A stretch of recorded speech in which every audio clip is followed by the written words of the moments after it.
Chers amis bien-aimés du Seigneur, soyez bénis en ce 33e dimanche du temps ordinaire dans l'année liturgique. C'est, installez-vous bien, c'est le temps consacré à la halte spirituelle pour la journée. Nous sommes en Luc 21, versets 5 à 19. Ce genre de romantisme triste était très populaire au 19e siècle et certains exemples ont un fort coefficient de dégoût. Attraper donc, ou attraper leurs passagers.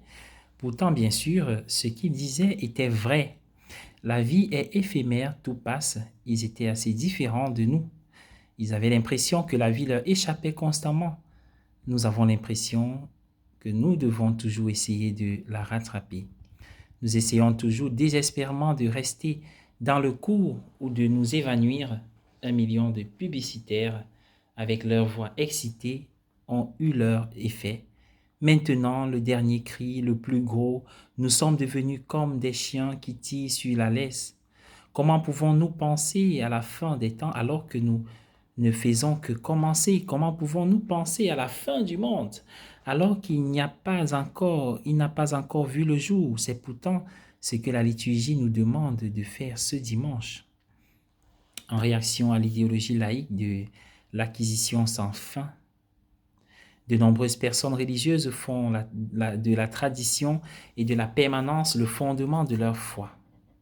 Mais cela aussi est étrange, comment pouvons-nous être si déterminés à résister au changement alors que les Écritures disent que tout est destiné à la destruction? Les premiers chrétiens croyaient que la fin du monde et la seconde venue étaient imminentes. Comme les années passaient et que rien ne se passait, ils ont dû s'accommoder d'une attente plus longue.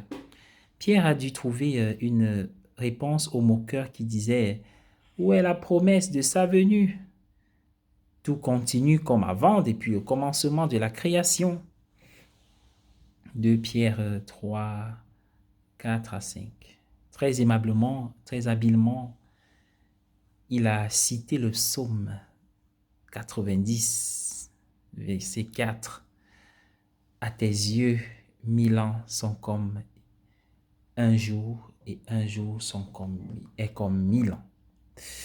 Il passe et repasse comme une veille dans la nuit. Cette citation a peut-être réconforté les gens de son époque, mais elle a donné la chair de poule aux gens de l'an 1000. Ils étaient tout à fait certains que la fin viendrait au tournant du millénaire. N'était-ce pas écrit dans 2 Pierre 3, 8 et Apocalypse 20, 3? Mais là encore, la fin n'est pas venue.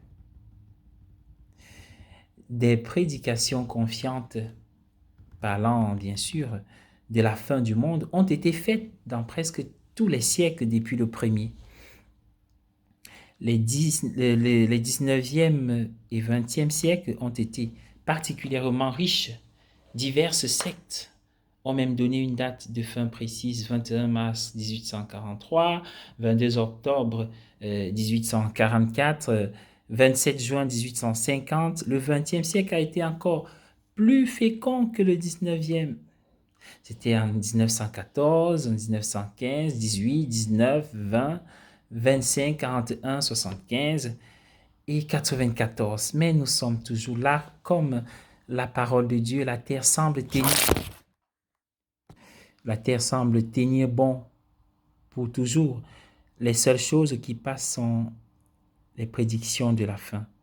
Tout dans le passé, mais tout dans le tout passe.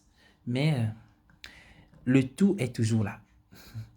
La mort n'est-elle pas assez définitive pour ces sombres prévisionnistes? Pourquoi veulent-ils faire tomber la maison avec eux?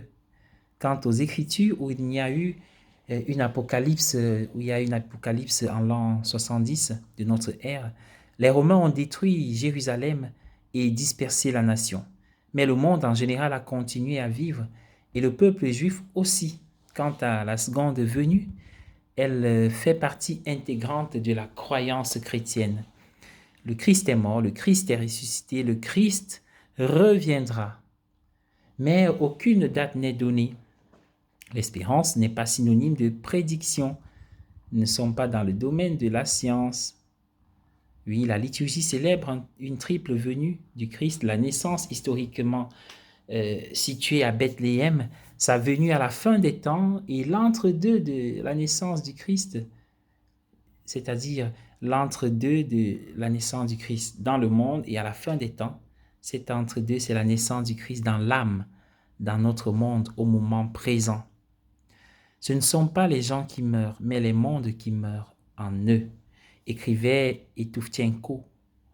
Lorsque vous mourrez, le monde s'arrête dans un sens réel. Quand une génération s'éteint, un monde s'éteint.